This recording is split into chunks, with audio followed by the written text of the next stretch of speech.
Nora. Wait, Nora, we just spoke before, didn't we? Oh my God, hi. No, we've never spoken. I've been calling for hours, like the whole time. Interesting. We've never spoken. I feel like I talked to a Nora recently. I don't know. Maybe Nora is becoming a more popular name. Do you know a lot of other Noras? I do not. So what's up, Nora? Tell me everything. Why is this insane? I am a huge fan, and I'm very nervous right now. Oh, I appreciate that. No, don't be nervous. Look, it's just you and me, and there's no chat right now. I'm not live. I'm sitting in my chair where I normally sit for the stream, and I'm staring into the camera I normally stare at, but I'm not live. I'm putting this one in the can for later. Does it feel weird to be in the Gecko costume, but no one's watching? You know, it felt weird at first, but now that I've gotten into it, it kind of feels exactly the same. Because that's cool. Because I interact with chat sort of minimally while I'm on the phone with someone. Most of it is me interacting with the person I'm on the phone with, and that element has remained constant. So well, that's good. I appreciate having your attention. That is meaningful. Of course. So what can I do for you, Nora? Oh God, I don't know. I really didn't think this was like I've called like 200 times. This was my last ditch effort, and I really was not prepared for you to answer the phone. That's okay. I wasn't really prepared to talk to you either. So, is there like a question tonight that you're asking everybody? No, not really. I didn't think about that far in advance. I'm kind of just talking to people on the phone about whatever. I don't know. I mean, Nora, you say you're a fan. I mean, what do you think of the format? Do you think it's like... Sometimes I'm like, how long can I really keep doing this for? You know what I mean? Like, how... Well, that part's up to you. Like, if it is... What's the word I'm looking for? Not sustainable. I mean, yeah, sustainability is important. Sure.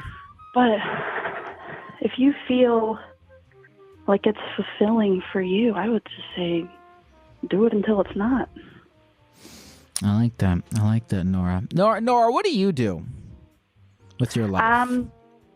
So I just graduated a couple of months ago. High school or college? College. Nice. And to keep it vague, I now work at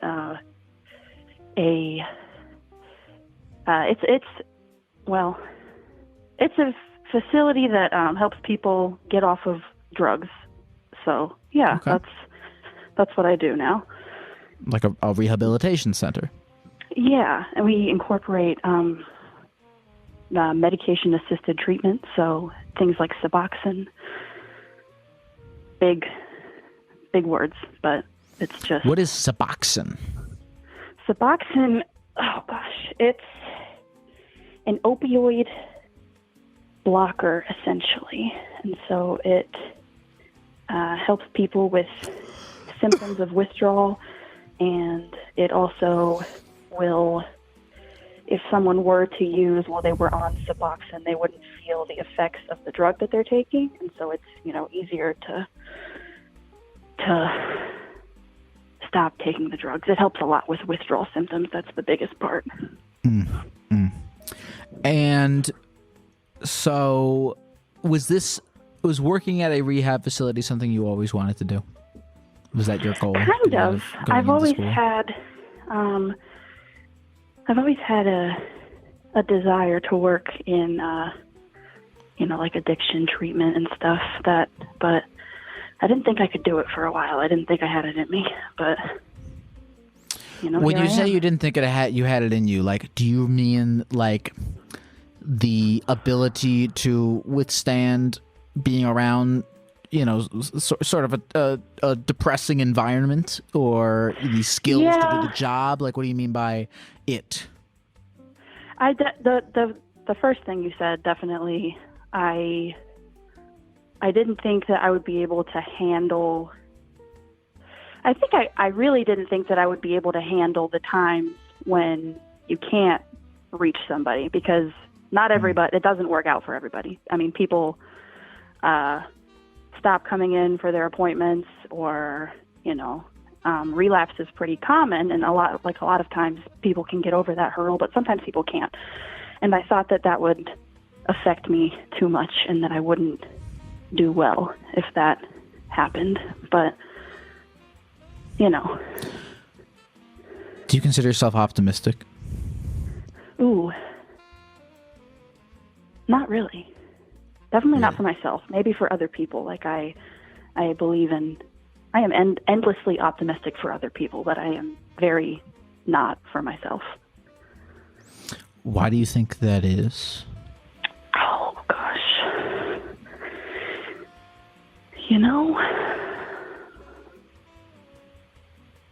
I don't know. I have very low self-esteem. That could be it. Self-worth. The reason I'm asking is because, this thing of not feeling like you can handle it when you try to reach someone and it doesn't work out.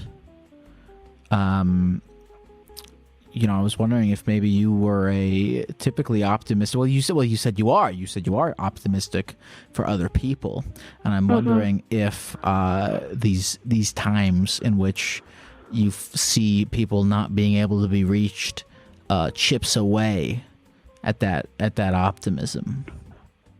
It definitely does. I mean, it changes kind of the way that I see like the world.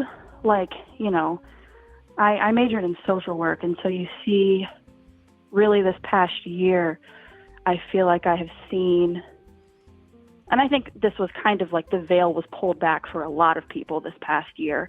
But in some of my classes, I'm just learning about these systems that it feels like they were never meant to actually work, and it just keeps people, unstable and poor and addicted and all of these different things. And it has just, it's been, I feel like that was a reckoning that a lot of people had this past year. And I've, had these thoughts for quite some time, but, When you say the system, do you mean sort of a overall government system, or do you mean the system of the rehab center that you work in? Like an overall system. I like my job, and it is a company, and so they're partially in it for financial reasons. But I do think that, I'm sorry, there's this siren going by my apartment right now. Hold on a minute.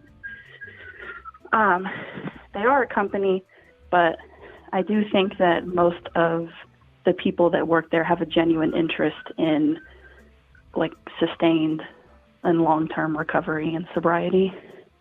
I want to ask you.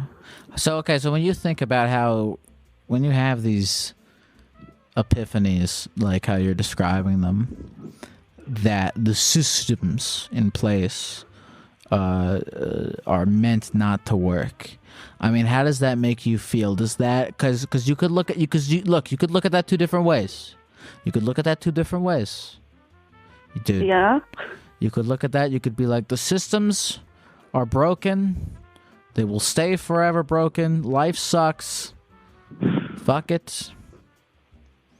Or you could feel sort of, inspired. The systems are broken. Let's do our best to fix them. It could feed into the... Do you think that we have the power to make a change at that level? I know we're not really talking about anything super specific here, but sort of as a general thing, I believe I'm sort of individualistic, and I believe that you as an individual are presented every day with opportunities to help out. I mean, you're not gonna solve poverty alone, right, by yourself.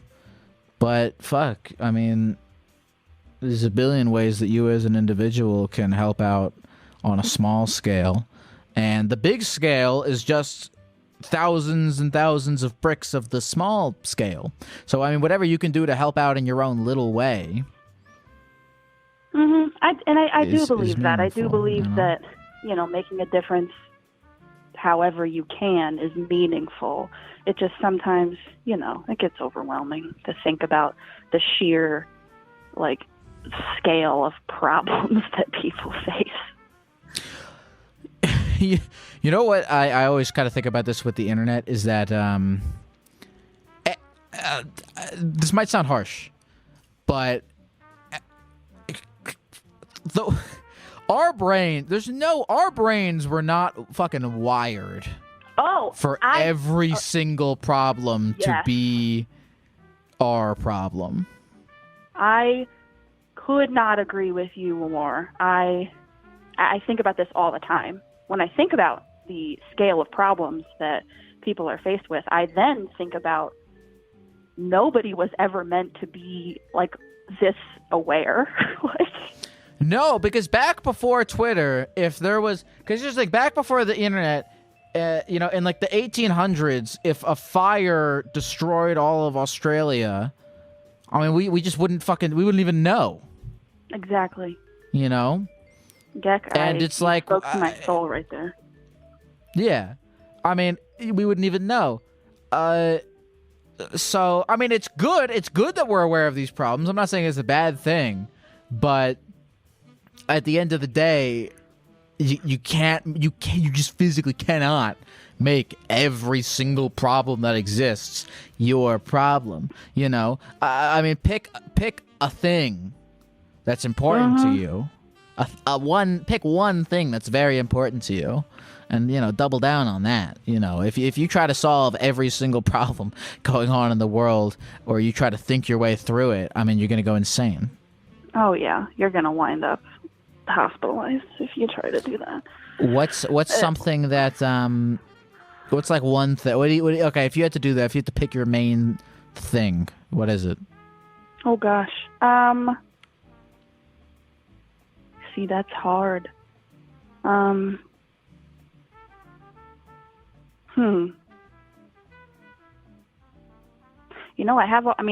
always had a keen interest in people being in recovery from drugs and alcohol. So, I mean, that's what I'm doing right now. I'm doubling down on that. Well, golly gee, you're in a perfect place then, aren't you? Working at that center. Sometimes it doesn't feel perfect, but I'm doing it, so. Well, look, Nora, I'm glad you got a thing that you care about here. Yeah, don't try to solve all the world's problems at once. You'll go nuts, I'll do my best. You too, Geck. Take it easy. Do you prefer Geck or Lyle? Nora, you can call me whatever you want. I like Lyle. I like Geck. I'll do it. We can do. What do you like? Do you like Nora or Geck or Lyle? I would love to be called Lyle, to be honest. Well, Lyle, it was a pleasure talking to you. Lyle, it was a pleasure talking to you. I'm so amazed that this has happened. I'm probably going to think about this for the next 3 days. I hope the thoughts are good. Oh yeah, all good. All good thoughts. Wonderful. Take care, Nora. Thank you. Take care. Have a good night. That was a long one. What's up, Nora? Shout out to Nora. I hope I don't sound too harsh when I say that. She's doing a good thing. I believe in the small victories. Because what are the big victories but just, a bunch of small ones?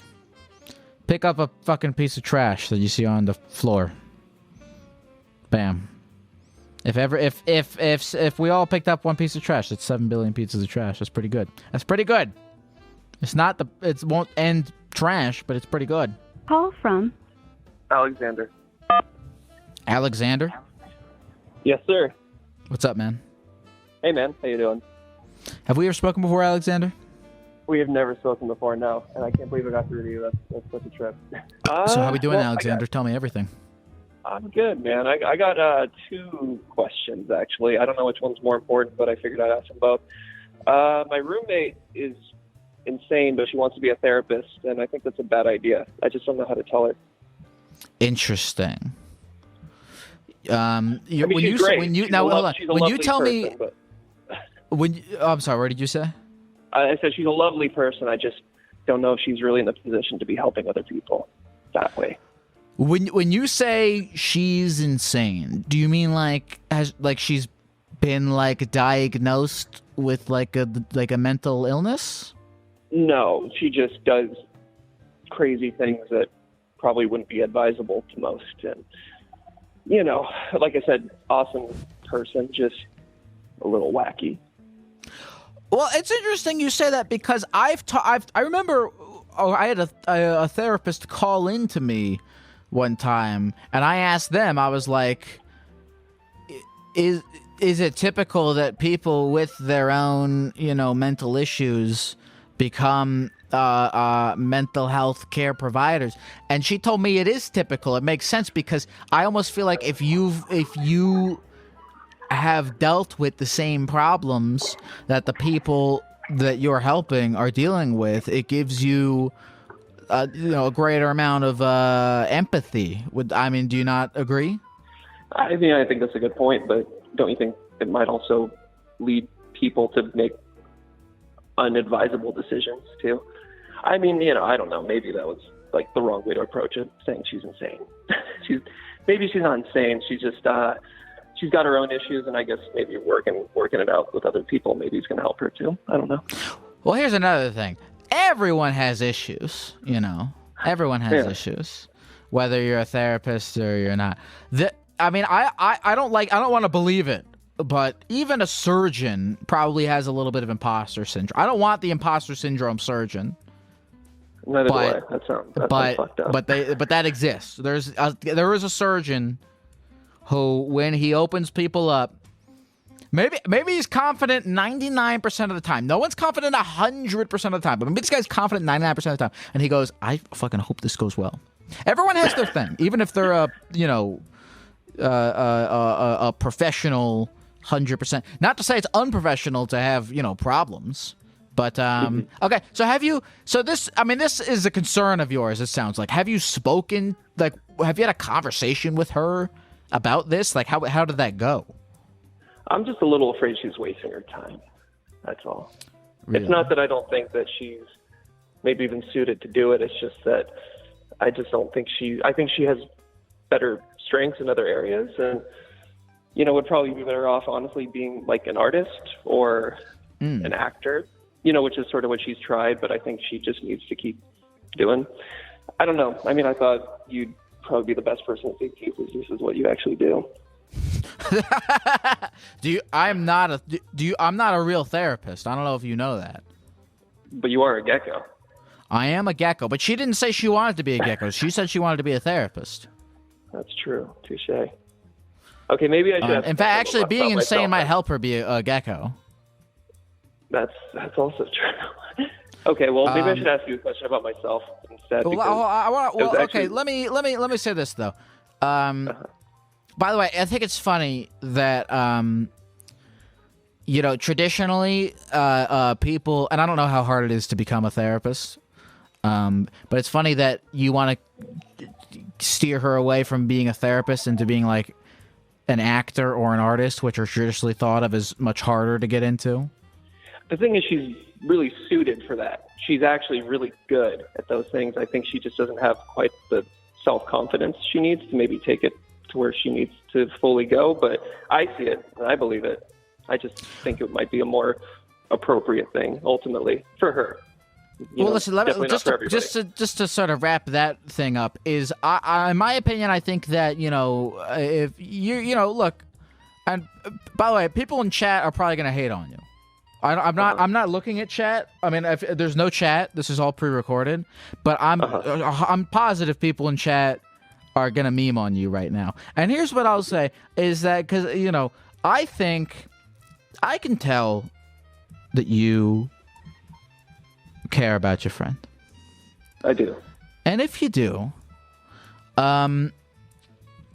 you should support her in whatever it is she wants to do. That's more important. That's more important, I think, than trying to steer her to the right thing, is to support her in whatever thing she chooses. That I think is a better probably- use of your friendship energy than to steer the ship. Yeah. Put coal Yeah, in the I think fire, you're right. but don't be steering the boat. Okay. Well, listen, man. Thank you so much for calling in. You have a good rest of the night. Appreciate you, Gecko. You too, man. All right, bye. I know chat's gonna meme on that guy. Call from Tom. Tom? Yeah, How are you, Tom? I'm doing well. Tom, are you British or something? I'm Australian. Are you calling from Australia, or did you move from No, Australia I'm to calling America? from America. Beautiful. Where in The land America? of the free. The home of the brave. Let me ask you something. Do you really mean that? Do you feel as though people in America are more brave than they are in Australia? I would say so. I wouldn't say that the guns make them, but I would say that they're more free. Are you a brave person? Do you feel like you're brave? I feel like I'm more brave since I've been in America. Really? And how do you think that even happened? Why do you think you're more brave since you've been in America? I don't know. I think it's a culture thing. I think Australians are a little weak-minded. Interesting. They're weak-minded. Do you feel as though... What do you think it is about Australians that makes them weak-minded? I think we have no guns. Is that it? You want a gun? I don't think that's it. Are you, and beyond, do you just like not... Are you just sort of feel put on the spot by these questions and not necessarily know how to answer them? Not really, because I haven't thought of it like that. You're asking me questions that I have to think about because I haven't been asked that question before. And do you enjoy the challenge of having to answer these questions, or do you feel burdened by I do. it? I feel like it's a brain stimulator. Okay. It's like asking the why rather than the how. Okay. Good. Interesting. So, tell me, when did you move to America? I moved to America 4 years ago to go to school. And to go to university. Yeah. And what do you currently study at university? Studying teaching. Studying teaching. Do you... I like asking these questions now to teachers. Do you feel like you know things? No. I feel Okay. like teachers know more than students, but it gets to a point where the student becomes the teacher. Now, what are you supposed to teach if you don't know anything? Well, I wouldn't say you don't know anything, but you might know a little more than someone else on a certain subject, but you definitely don't know it all. Do you have any subjects in which you feel like you know more than the average person? I mean, I would say so. Like what? I would say classes that I took, things I learned about, like talking to people, communications. Okay, so you feel like you know more about communication than the average person. I think I might know more than those people I'm teaching, because that's my goal, is to teach them. Do you teach? Do I teach? Yeah, do you teach? Do you teach lessons? No, I'm a stupid Gecko guy. But, What'd you say? you know, it's interesting you said that, like, all you have to do is know more than the person you're teaching, which in theory is true. Like, theoretically, a fourth grader would be a fantastic third grade teacher. 100%. But it doesn't work like that. Why not? I don't know. Well, I guess because you have to know how to teach. But I always feel like if you're trying to learn something, you want to be taught it not by like the master, because the master thinks about the thing in too complex of a way for you to understand. But if you take advice or lessons from someone who's like one step ahead of you, like they can pull you up to that one step. Right. But if they're trying to pull you up 10 steps, it's a little bit of a bridge, a little bit of a gap. The arms aren't that long. Right. I see where you're getting at. So I think that a fourth grade teacher would be a perfect third grade teacher. So let me ask. You're in university. You're gonna be a teacher. Do you feel like kids are gonna like rip on you for your Australian accent? Oh, it's happened many a time. I think people are gonna like think you're very cool because of it. They do, but they always ask, sometimes they don't understand what I'm saying. I kind of cuss a little bit too much. You cuss too much? Yeah. In What's Australia, your favorite cuss word? the C word is a compliment in Australia. Really? Yeah. It's like if I was to call someone a cunt, it's like they're my friend. But if I was to, call them mate, it's kind of like I'm being a little aggressive towards them. Would you consider me your cunt? Yeah, I'd say you're a pretty good cunt. I think you're a good cunt too. That's perfect. That's perfect. What did you say your name was? Tom. It was a pleasure talking to you, Tom. You have a good rest of the night. You too, brother. Call from Emma. Emma? Call into the show. Call into the show. No way. That's crazy. Sorry. What's up?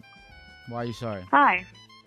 No, my dad was just walking in at the same time. I was answering the call, so I was talking to him. Can I talk to him? You want to talk to my dad? Yeah.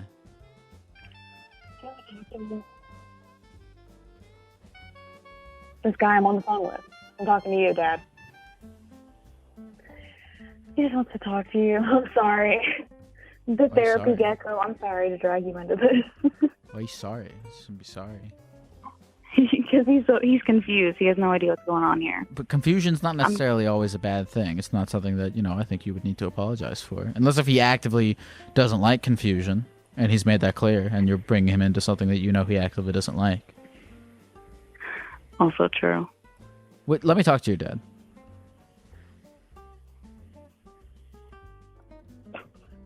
Hello. Hey, how's it going, man? Okay. Okay, I like. You know what? Okay is. You know what I like about you saying okay when I said hello is that it's an acceptance.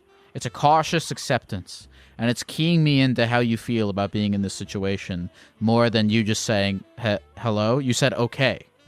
You let me into how you're feeling, and I feel like I'm a little bit closer to you after you've displayed that level of vulnerability with me. I like that. I feel like we're in a good place now. We've laid ourselves out a good foundation to have a conversation. Why am I talking to you? What do you mean by why are you talking to me? I don't know. My daughter Hannah thought that the guy from Therapy Gecko wanted to talk to me. I know, but that's such an interesting question that you just posed. Why are you talking to me? Well, yeah, that's the question. Why am I talking to you? I don't know why my daughter's talking to you. Right, but like, I mean, couldn't you? I mean, theoretically, you could kind of say that about like, a lot of, you could ask why endlessly. Like, I mean, who's? Let me ask you something. What's your name? Mike. Mike. You just got home, right? Yes. From where? From Missouri. From Missouri. Did you talk to anyone in Missouri? Today? Yeah. Yeah, I've talked to several people in Missouri today.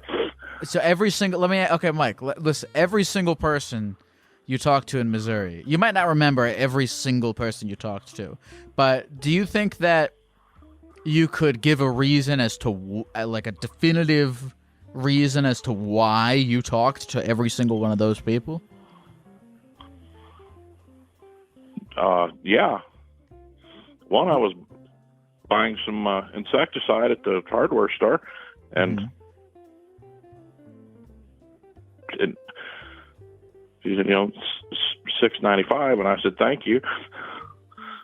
Okay, so you talked to them because you needed something from them. Yeah, I suppose I didn't really even need to speak to him. I just, thanks. Do you remember the last person that you talked to for a reason other than they worked at a store and you needed something from them? Yeah. Who was that? Well, I talked to my son because I wanted to talk to him. Okay, so you talked to your son because you wanted to talk to him. Yeah. Why did you want to talk to your son? Just because I like talking to him. Okay. Because find out what's it going brings on you in his... joy to talk to your son. Yeah. Do you have friends? Yes, I have friends. Okay, and you talk to them because they bring you joy to talk to? Normally, yeah. Okay. All right, so you have like coworkers and bosses and stuff, and I assume you talk to them because you need to perform your job to make money? Well, yeah. So this is, I feel like I mean this, Mike, I feel like we're in a very interesting situation right now. Where, like, you have all these people in your life that you have a reason as to why you're talking to them. But here you are with me, and you don't know why you're talking to me. Isn't that kind of an interesting territory to be in? I'm the only person. I might be the only person in your entire life. No, it's not really interesting at all. Mike. I was handed the phone and said, this guy wants to talk to you. No, it's extremely... Sort of wondering Mike, why. I know, but that's I might be the only person in your entire life that you are talking to that you don't have a reason to talk to. Isn't that kind of interesting? When your daughter was born... I have no reason to talk to you. Hold on. Mike? Hi. Nope, it's Emma, the daughter.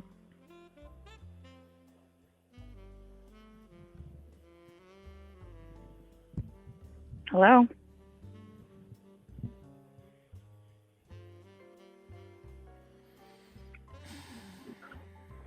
Hello? I'm here. Can I hear you now? Can I hear you now? I'm here. Okay, hi. Jesus. I'm here. I just wanted to tell you about my little music boxes. That's all I wanted. I'm so disappointed. Mike, we could have... You know what? I don't need Mike to have had a beautiful moment with him. I don't need him to have had that moment. I had that moment alone, And Mike missed out on an opportunity to have that beautiful moment with me. And look, yeah, that's his loss. That's his loss.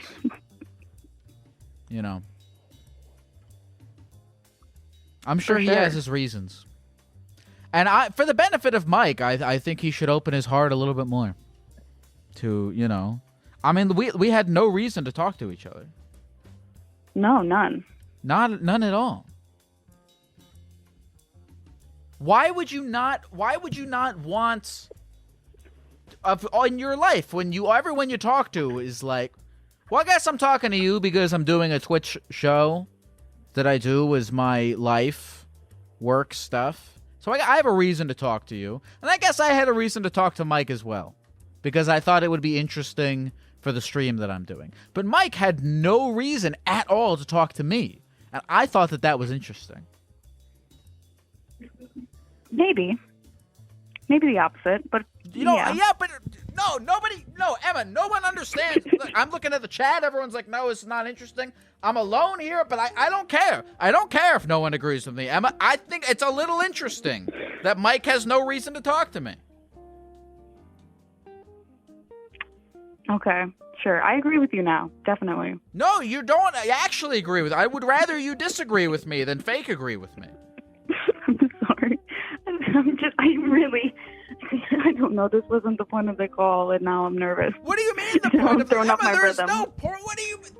Everyone's so obsessed with points. Everyone's so obsessed with reasons. Emma, you're on the phone with a Gecko. All reason and points have been thrown in the garbage? Am I the only sane person left on Earth? Oh, maybe.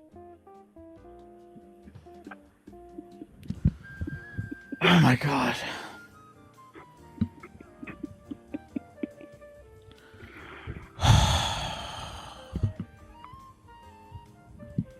Thank you for letting me talk to your father, Emma. Thanks. You're welcome. I don't know. I don't know either, but I like that. Now you don't have to know everything. Okay.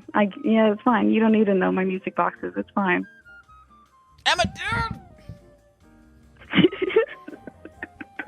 Emma, thank you so much for calling. I'll talk to you again soon. All right. Thank you.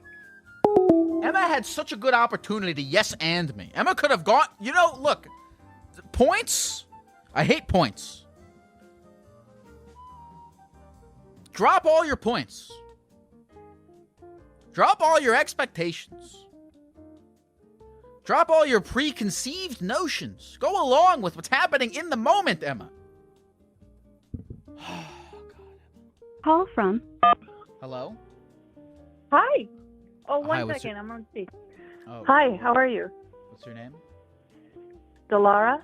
Delara. Okay, Delara, nobody could hear this part except for me because I had you playing through the wrong output, but there was a completely different person who called in on your behalf. Yeah, sorry. That was my partner. This is my second time trying to, this is my second time listening to Gecko, and he had got on last week, so he helped me get on this week. Because he had successfully gotten on the line the previous week. He knew the secret tools and tricks of the trade to help you achieve in his footsteps. I think we just got lucky. Interesting. But his name was Damascus. My name? Yes. Oh, no, Delara, but Delara. Damascus would be cool. I think Dante was a would be guy. cool. I've always liked the name Dante. Yeah, me too. The name Dante is kind of cool. I think Virgil is a good name too. How did you and your partner meet? We met through a Dungeons and Dragons game. Were Through you a the mutual dungeon or the partner. dragon? Little bit of both, I guess. We met through a mutual friend, and it was long distance for a while, and then we just moved in together last year. To a good place? To a dungeon? With a dragon? Well, he plays Dungeons and Dragons all the time. I don't play it so much anymore, but East Coast, there's always dungeons around here. How much did your house cost? Well, we're living in an apartment right now, so it costs about $1,300 a month for a 2-bedroom, 2-bath. $1,300 a month. That's pretty good between two people. Yeah, it totally is. You're both fully let's employed. see. Yeah, we're both fully employed. That's cool. Yeah. What's the strangest thing you own? Currently, there are a few things that we own. Well, I own a little jar of teeth.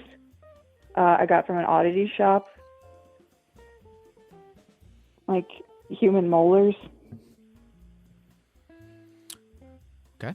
A little thing of teeth that you got from an oddity shop. And what was it when you saw these teeth? What about them spoke to you?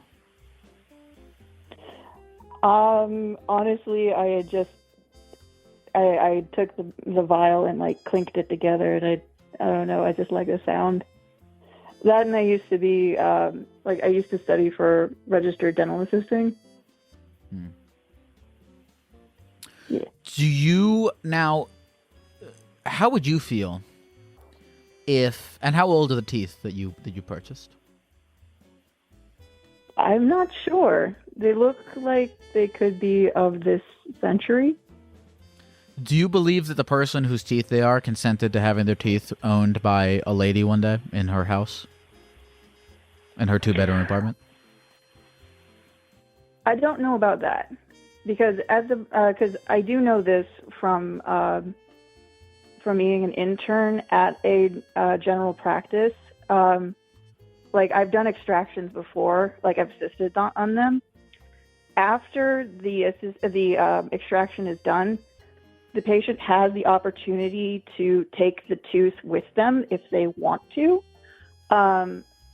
But like sometimes, like the office that I worked at specifically collected teeth in order to give them back to like surrounding universities and stuff so that students could work on them. Or you could get your teeth pulled out and then take your tooth and sell it to like a weird person who likes to collect strange teeth things for a lot of money. You could set up your own oddity shop, or you could sell it to one another. How did it get into the possession of the oddity shop? That's a good question. That oddity shop is out in Pennsylvania. They had a lot of other stuff like actual like human skulls and taxidermy and stuff like that. Listen, before we go, Dante, how would you feel? This is what I've been dying to ask you this entire conversation, but I keep getting distracted. How would you feel if one day your teeth were in the possession of a stranger who was like centuries older than you? If there were centuries older than me, in what way? Are they vampire, or it's just been centuries since my dad? Imagine the teeth that you possess being possessed by a lady who just looks exactly like you after you're dead. Well, I hope that they take care of them at least. So, I mean, if I'm dead, I guess it doesn't really matter. Like, by centuries by now, like my brain is turned into mush, and then I've completely slept off in this mortal coil. So they can keep my teeth. If I'm dead, then it doesn't really matter. Very wise words to leave us with. Thank you very much, Daisy. You have a good rest of the night. Thank you. Goodbye. Call from Kyle. Kyle? Hello? Hey. Hey. Hey. How's it going? How's it going? I mean, what does that even mean, you know? Well, I mean, I did previously hear your answer, and I forgot about it. So that's the only reason I asked. No, I'm not asking the reason for you asking the question. I'm asking what you believe the question means. How's it going? No, I feel like I know the reason for your asking of the question. I feel like you asked the question in a good faith effort to, sort of get the ball rolling on a conversation, which I appreciate. But I'm merely asking what you believe the question itself means. I'm not that intellectual, so I can't really state why. I don't think you have to be an intellectual. It's just you don't have to be an intellectual. I'm asking your own personal opinion. You don't have to be an intellectual to tell me what you think, you know. This is extremely hard for me. I'm never in this position where I'm being asked what. Yeah, I don't know. You're never. Can you finish that sentence? You're never in a situation where you're being asked. Where I'm being asked, what do you think? How are you means? Yeah. Do people not often ask you for your thoughts? Well, no, that's not true. You've just never been in a situation in which someone has asked you what you think the question, "How are you?" means. Yes. Or no, how's it going? I like that. You like what? The question of how's it going? Yep, that's way better. What do you think it means? Because I mean, it's really good or bad. Would you feel more comfortable if you were in a position in which you were asking questions that you have previously been asked before? Because you say that you're feeling uncomfortable because I'm asking you a question that you've never been asked before. Or you've never been in a situation in which you've been asked that question. But then what good is this conversation going to be if I only ask you questions that you've been asked before?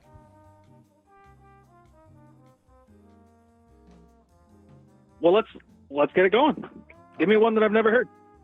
What do you think how's it going means? Okay, well,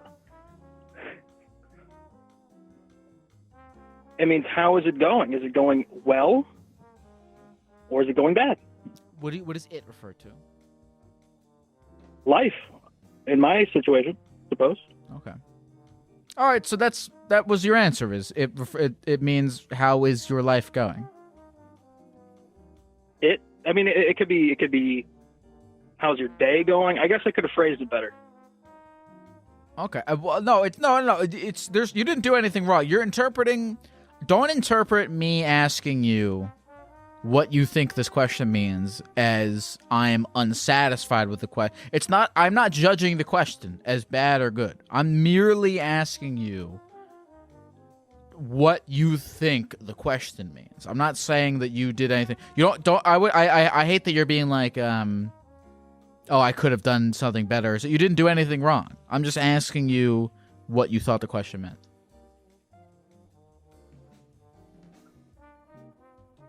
Yeah, I really don't know. You don't know. But I think you do know. You were there just now. You were saying like it could be how your day is going. You were articulating your thoughts on it. So you do know. Yep. Yeah, I guess I do understand. Okay. So what do you think it means? Just how it is. Just how's it going today? What's the strangest thing you own? The strangest thing I own? I was thinking about this, and I mean, honestly, the strangest thing I own is an all-black Rubik's Cube. I really can't think of much. An all-black Rubik's Cube? Yeah, it's very easy to solve, also very hard to solve. Very easy to solve, also very hard to solve. Is it different shades of black? Nope. It's just black. See, you say you're not an intellectual, but this is such an interesting philosophical question here, I feel like. Is an all-black is a Rubik's Cube that is all one color easy to solve or hard to solve? It's both, that's what I'm saying. It could take you hours to solve. It could take you 16 seconds. I don't even think it would take you 16 seconds to... See, you think I'm mind-fucking you, but you're mind-fucking me right now. With this query. I'm telling you, it has legitimately taken me 5 minutes to solve it one time. And I've done it before. That's what I'm saying. Like okay, you haven't done it before. It could take you 2.5 hours to do. Okay, so how do you understand what you're posing to me right now? I do. That's why I brought it up. Okay. That is the strangest thing I'd ever heard of. It's an all-black Rubik's Cube. Pitch black. Pitch black. Yep. And how do you solve it? It's taken me a long time. I've owned it for 3 years. I've had other people mix it up. I've mixed it up. I have seen other people solve it. I've also solved it. It's just, I mean, at this point, it's muscle memory. But this has taken such a turn. Yeah. Because you started off you thinking that I'm mind fucking you by asking you what you think how's it going is, and now you're mind fucking me supremely with this Rubik's Cube. But I don't know if you are intentionally trying to mind fuck me or if you have just mind fucked me. Naturally. I mean, you're almost mind fucking me again. How am I mind fucking you? You're really just putting me in a loop here. Chat, can anyone explain what's going on here? This guy says I'm doing a bit. No. I'm telling you. I don't think you're doing a bit. I don't think you're doing a bit. All right. You know, part of me, here, I'm gonna give you some honest truth here. Is I believe, what's your name again? My name's Kyle with a K. Kyle, I believe that I could dive deeper into this pitch black Rubik's Cube and find something that gives some sort of an explanation for it. But I've been reluctant to do that because I think it's funnier to not have any information about it. But I'm at a point where I think the only way forward in this conversation is to pry deeper into this black Rubik's Cube. Yeah. How so? How do you solve a Rubik's Cube that's all one color? It's not much different than a standard Rubik's Cube. Out of the box, it is completely solved. Yes? So you do a couple, you do a bunch of rotations, you get it going. Left, right, up, down. One side, you move it. The other side, you move it. And then it's completely, mixed up. From there is a sequence of what you can do to, once again, put it back into the state it came in. And that's it. Okay, so the solved state of the Rubik's Cube, the state of the Rubik's Cube that's defined as it being solved, is whatever state it was in when it came in the box. Yep. And so do you have record of what the state of the Rubik's Cube was when it was in the box? No, it's all by feel. So I just know. So you just know, you just feel. Yeah. Interesting. That sounds extremely hard. You're telling me, man. It's one color. I know. It's one color. I don't think you get it. It's black. No, I get it. All black. Yes. Every side. Every square.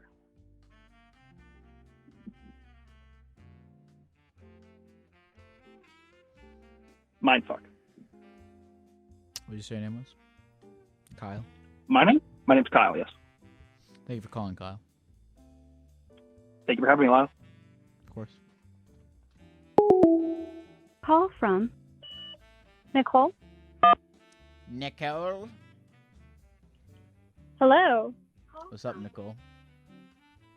Hi, how's it going?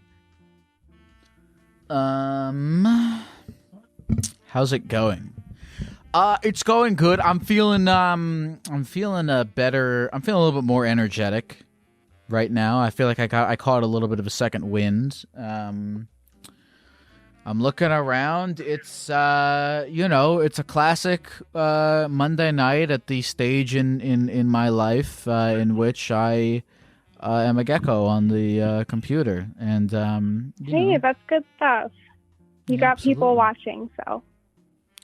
There are people watching and listening and calling in, and you are one of them, Nicole. And what's up? Tell me. Yeah, I've been watching you the past hour and a half, so it's good to finally talk to you.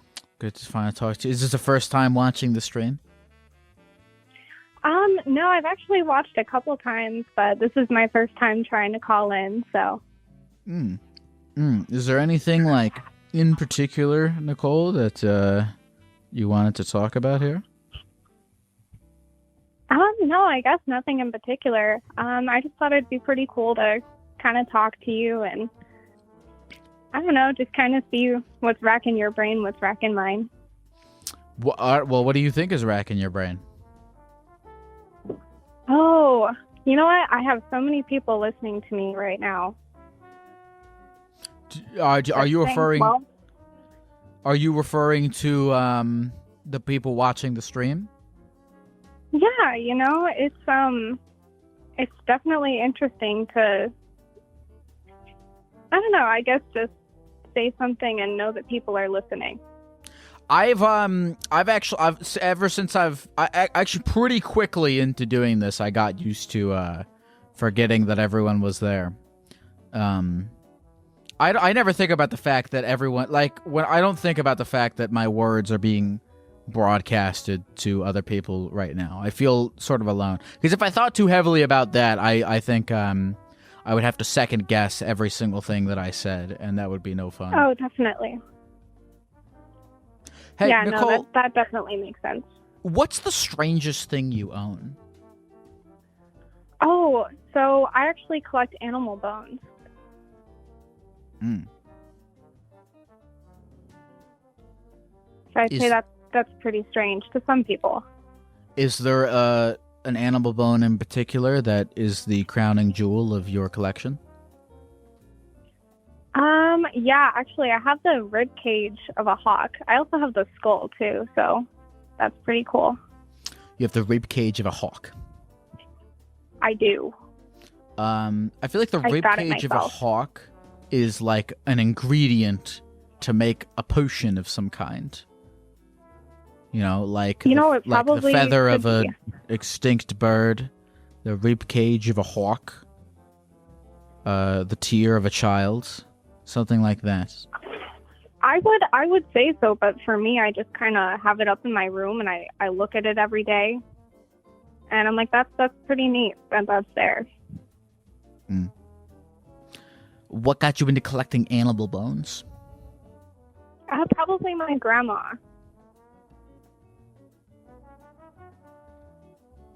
So I live in Arizona, and so we've got a lot of desert around here. Not much to do in Arizona, but go on hikes, so.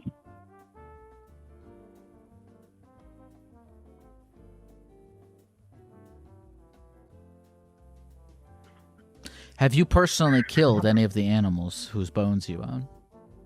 Oh my God, no. No, I just find them. And, I don't know, my grandma kind of taught me, like, it's kind of just a way of respecting them after death. I mean, I guess leaving them there would also be respecting them, but. Interesting. How? Yes, because I'm curious. How is collecting them supposed to be respectful? I guess the way that she was trying to get at it, and the way that I try to explain myself so that I don't sound super weird, is it's just kind of a way of honoring something that used to be alive. You know, just having it up, walking past it, like, hey, that's, you know, you're still cool, you're still loved. You see, this is interesting. This harkens me back to I think it was the very first call of the evening, with the woman who owned a set of teeth in a jar. I don't know if you were around for that, but I think I caught, like, the ending of that. see, I'm wondering, is that a sign? Do you think that's a sign of respect? Like, if okay, so I'll ask you a similar question that I asked her. If someone found your bones, yeah, and decided to hang them up on their mantle, would you be honored by that? I would love it. Okay. I would think that's really cool. But that's just me. I don't know. I think it'd be a lot cooler than just being forgotten. You know, that's probably a thing. You could probably, like, in your will, specify that you'd like a couple of your bones given to people. You could probably give... I wonder if anyone's ever done this. You could make, like, some sort of anatomical will that, like... I would where love you to. give... How many bones are there in the human body? A lot. I feel like you would know the exact number. I think it's around... Honestly, I don't know. I should know that. 200 probably, like around Chad, there. how many bones are in the human body? 208. I'm seeing a lot of 208. Okay, there you go. Okay, so 208. Do you have 208 friends? Because you could give each of your friends a bone. Unfortunately, I don't have that many friends, but I think I could divide it equally upon all of them and my Can I family. have one of your bones? Oh, totally, yeah. I'll write you in my will. Which bone could I have? Could I have a could I have a collarbone? You could have a collarbone and probably one of my knees. No, I don't need a whole knee. You can give. I only want one bone. The other bones you can give to someone else, but I'll take a collarbone. Oh, just like a collarbone or something. Do you have a Okay, so if you're gonna give me your collarbone, is there a place in particular that you would like me to put it? I've always pictured my bones above like a fireplace or something, right in the center. But it has to be one of like those old red brick fireplaces. Okay. What if I am not in possession of a red brick fireplace?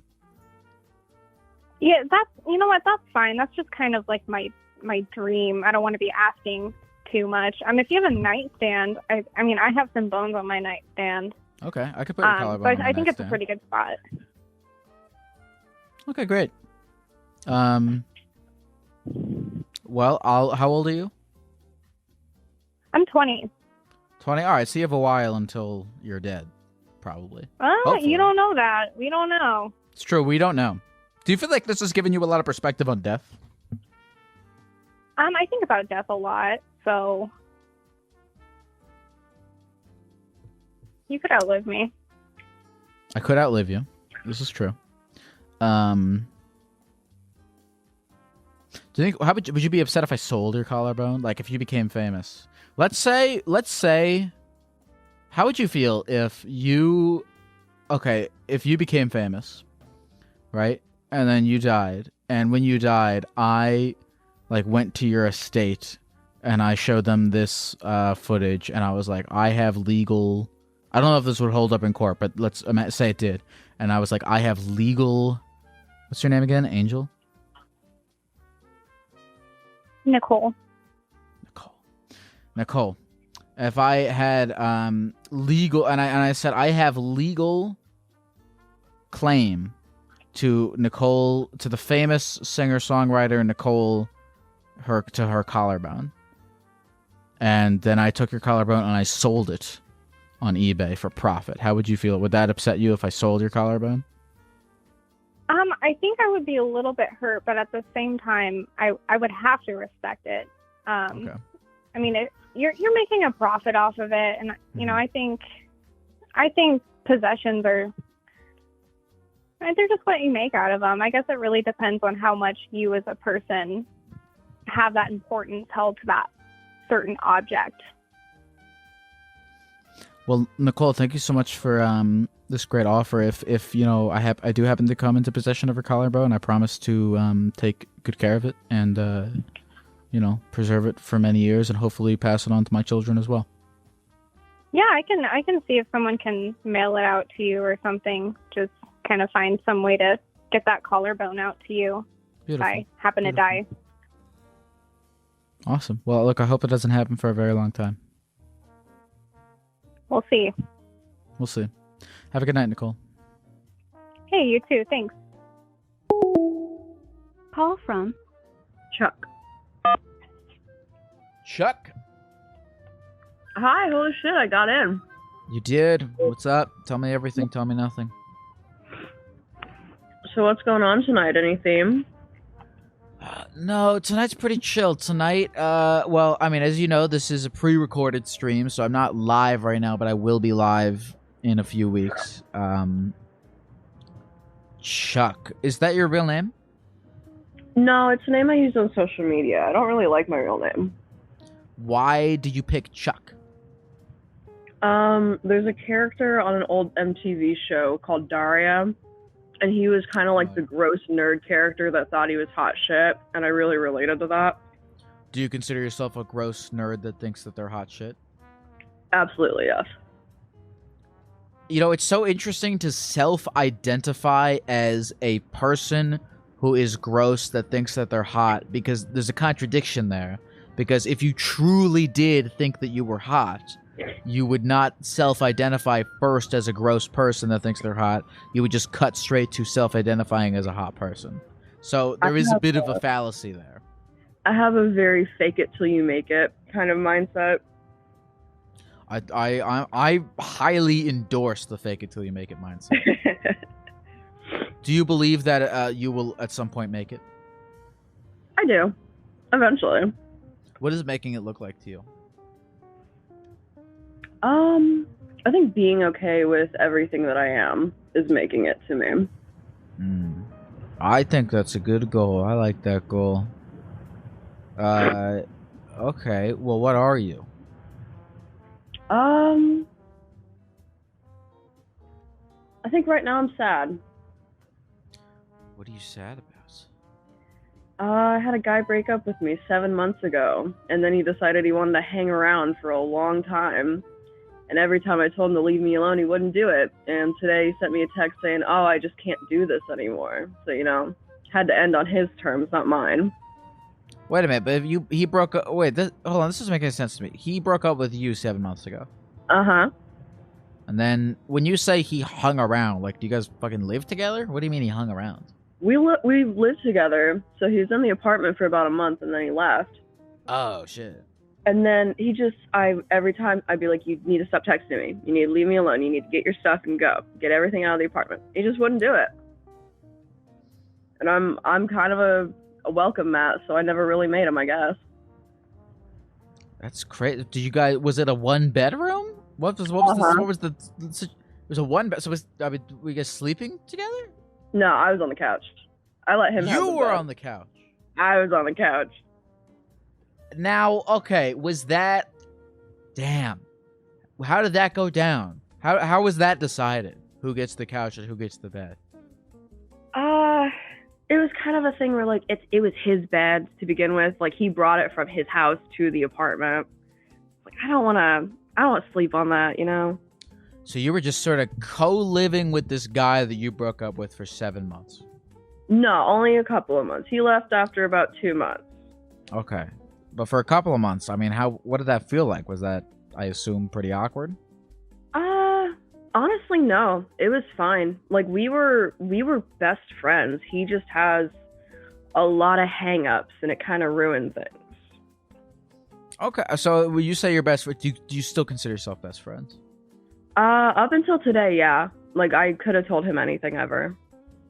What was it about today? Because that's, a single day is a lot to chop down that tree, There were times where he would openly admit, like, "I know I shouldn't be talking to you. Like, we're over. I don't desire a relationship with you anymore. I know I need to get over you."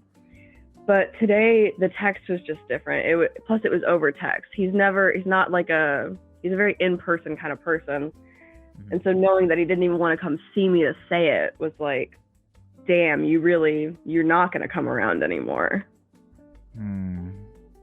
From his perspective, why do you think he couldn't see you anymore? What was his reason for breaking up with you? I'm curious.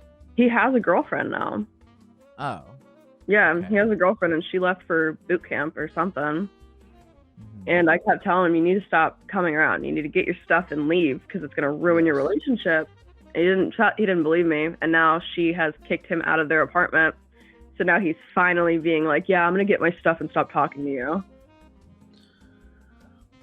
Well, it sounds like you're doing your best, as you should, to be setting boundaries with this guy.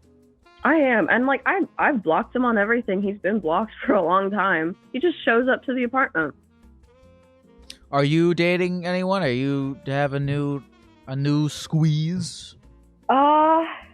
Funny enough, one of his friends started talking to me because they weren't really friends anymore. Ooh. And then it's still kind of happening, but he got real pissy about that. What of his friends? Mm-hmm.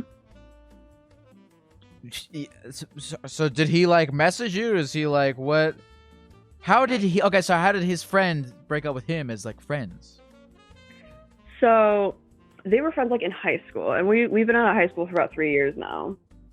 And they just they stopped talking. They both got busy with stuff and stopped talking to each other. But they both did that thing where they're like, "I don't know why he's not talking to me. He just hates me now, I guess." Mm-hmm. They just didn't want to talk about it, so that they never tried. And then they just stopped being friends because they thought the other one hated them.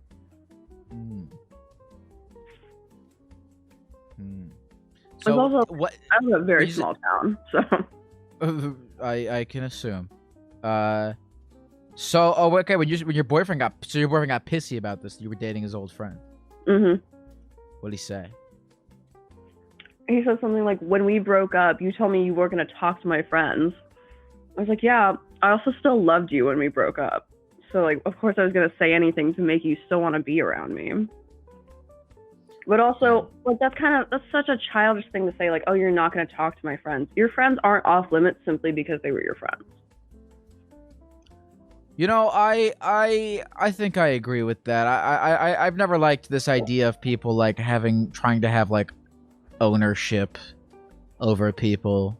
I mean, you know, you never have ownership with people, even if you're in a relationship with them. But you know, especially like after you break up with them, like these sort of last ditch efforts of like, oh, you can't date my friends, you can't do this, you can't do that. It's like, don't tell me what I fucking can and can't do.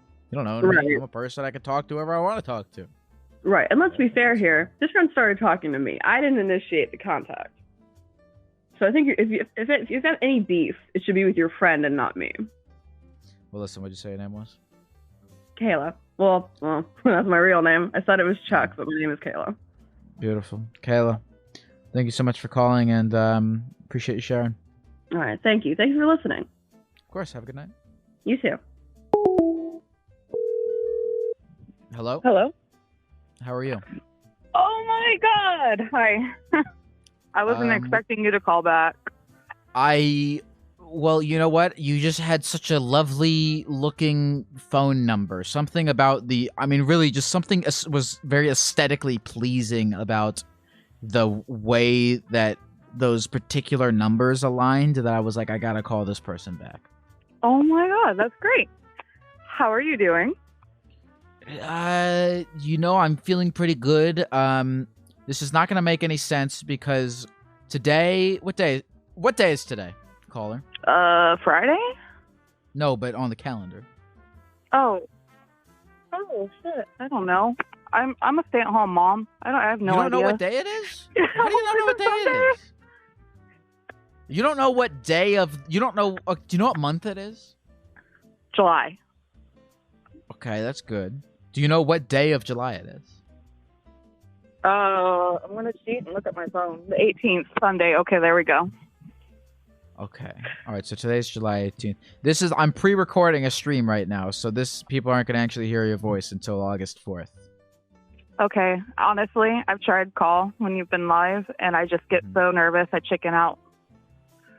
Well, this is kind of cool because you know, it's funny you say that because a lot of the reason why people get nervous is because when you call in live, like people are sort of afraid of what chat is going to say. But now there's no chat to look at. It's just you and me. I mean, there is, but you can't see it right now. Beautiful. Yeah. Why were you nervous to call in? What were you nervous about? Everything. I mean, I deal with generalized anxiety disorder, so I'm just a nervous wreck, but I try to overcome some of my anxiety by, like, pushing myself. Do you feel like, maybe this is completely wrong, do you feel like you would have less anxiety, your life would feel more stable if you consistently knew what day it was?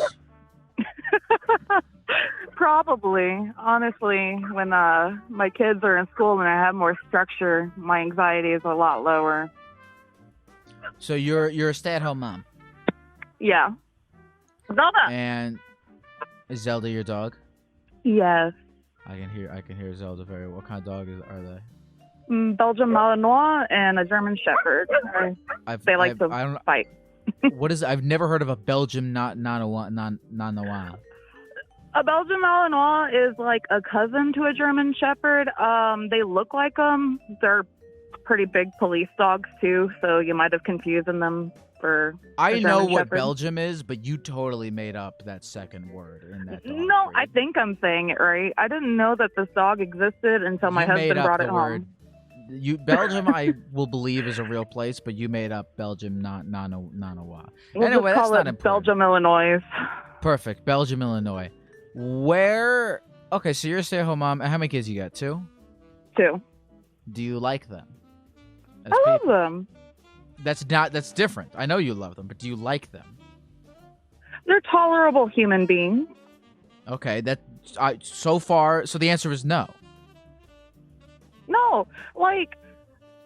They're tolerable human beings is not typically what you would say about people you like. Okay, my husband works so much. I love him, and he's the best. And I'm usually just the one left raising him. And I have no family at all because they're all toxic and narcissistic and opioid addicts and alcoholics. So fuck all of them. Sure. So I pretty much have been raising 2 little children on my own with a little bit of help from my husband. So you can only guess how exhausting it can get, and you just want some peace. I'm sure that it's fucking really tough. I'm sure it's extremely tough. What is the toughest part about it? Guiding them to be a decent human being with all the negativity in the world.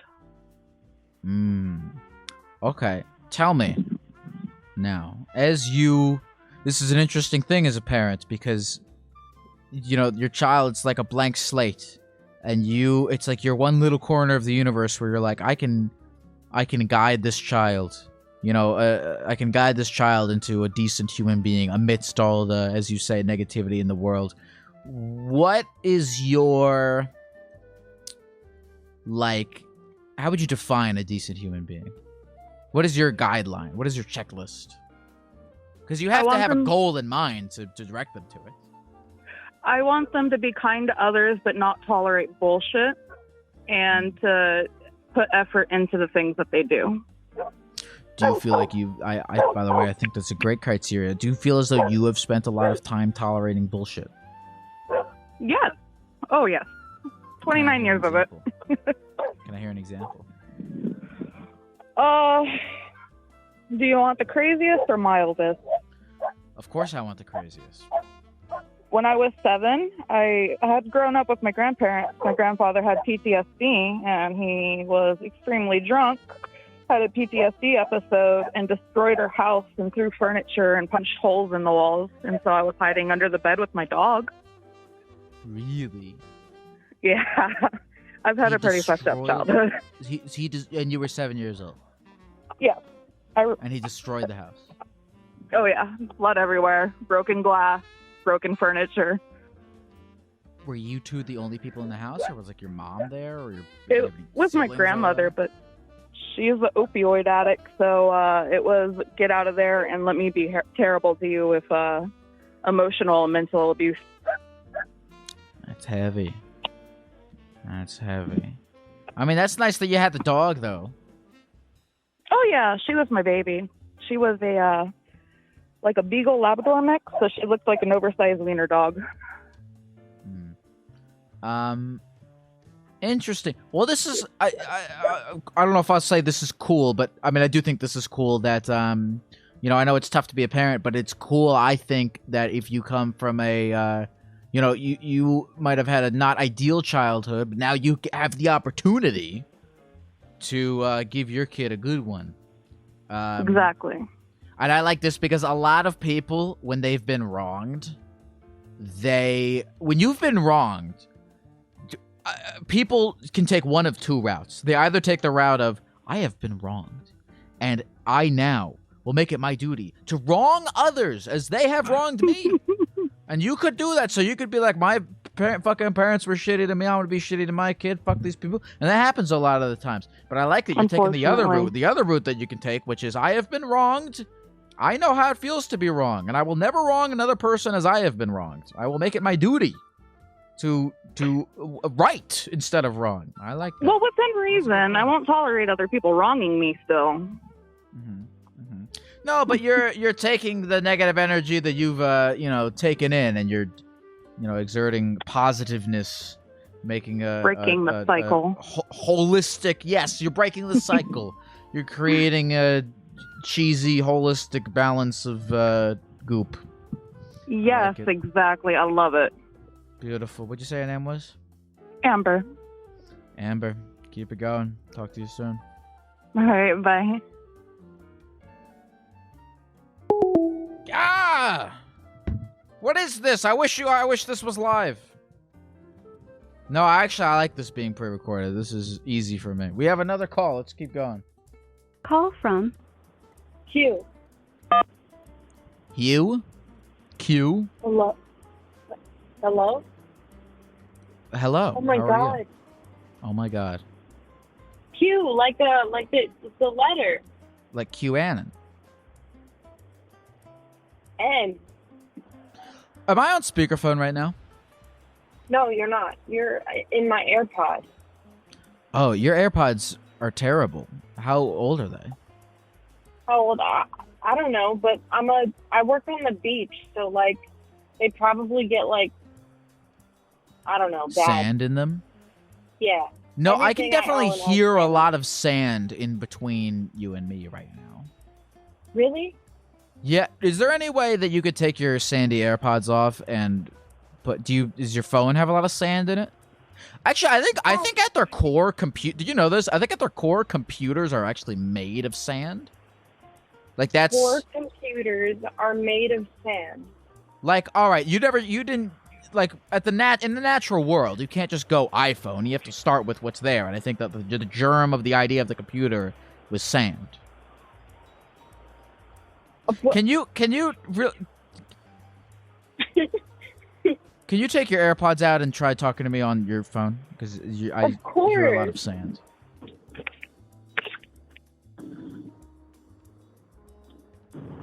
Oh wait. Hello. Okay, that's much better. What's your name? Is it Q? really? Well, you know what? Just call me. Q is perfect. I don't know what I don't know what you're about to try to shorten that to, but Q is great. Q. Yeah, Q. Q. Oh my god. Is it like CUE or just the letter Q? Like the letter Q? Like it's the initial of my last name. Like Queen. Well, that's not my last name, but What is your life like, Q? my life? Yes. Dude, honestly, these past 2 years have been like ridiculous. I don't know. All of a sudden, no. I left home. I lived in 3 different states. I came back, and now I'm a lifeguard on a beach. I think that's pretty lifeguard cool. on a beach. That is Yeah. pretty cool. Being I mean, a lifeguard it's a on a city, like, oh, excuse my language. I'm sorry. you can say cunt on here. We had a guy just now who said he called me a cunt, and I called him a cunt, and it was really Oh, that's not beautiful nice. moments. Why would he? No. You had to be there. Trust me, it was nice. It was actually a pretty good moment. You trust me. I you don't had like to... that word. That's like the meanest, the coldest. You know? Cunt? Yeah. Like I don't want to say that to someone unless like they really like piss me off. No, but okay. So he was Australian, and he told me that. Oh, I bet that was fun to hear. Okay, so he was Australian, and apparently in Australia, when you call someone a cunt, it's a nice thing. Like it's like you're my friend. Okay, I remember like traveling a few years ago, and I knew someone who was Australian who said that, and I believed them because I was gullible, but now I have another like verification that this is true. Well, I mean, I don't know. That guy could have been fucking with me too, and maybe that's just a thing that Australians do to fuck with people. I mean, they're Australian. I feel like if you're Australian, you can kind of do whatever you want. So you're a lifeguard on a beach, which sounds difficult to me because being a lifeguard on a pool, you have a very limited vicinity to look over. But the beach, I mean, you're really just trying to watch the entire ocean. Yeah, pretty much. You have to look out for fish and the way the ocean behaves and how people are reacting to it, who's in your water, and how they're swimming in front of you, which can show them like whether or not they might drown and whether or not you should take them out or pull them in or whatever. Have you ever had to save someone? I was so this is my first year because I used to be in the military. As of a few months ago, I'm not. But This is my first year, and I was back up to a rescue at a stand neighboring mine. But when we got out there, the swimmers decided that they didn't want to touch our equipment, so we just kind of like swam in with them. But we had a lot of lifeguards in the water. We had 2 on paddleboards, and I had my can. Interesting. Interesting, yes. So, why are you no longer in the military? Was it like your... I have no idea how the military works. Was like your contract up or whatever the hell? Sure. Shit happens. You know? Sure. I feel like sure... Were you dishonorably discharged or something? No.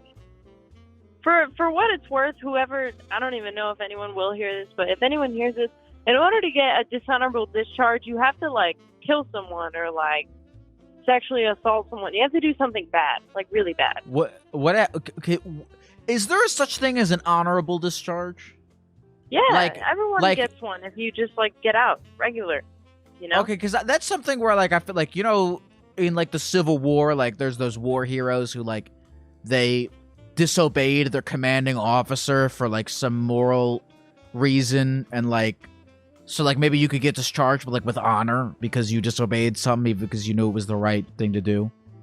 Oh my God, I was on Reddit, and this guy, he like dropped his phone number to talk about his discharge with other people, because there's a lot of military Reddits.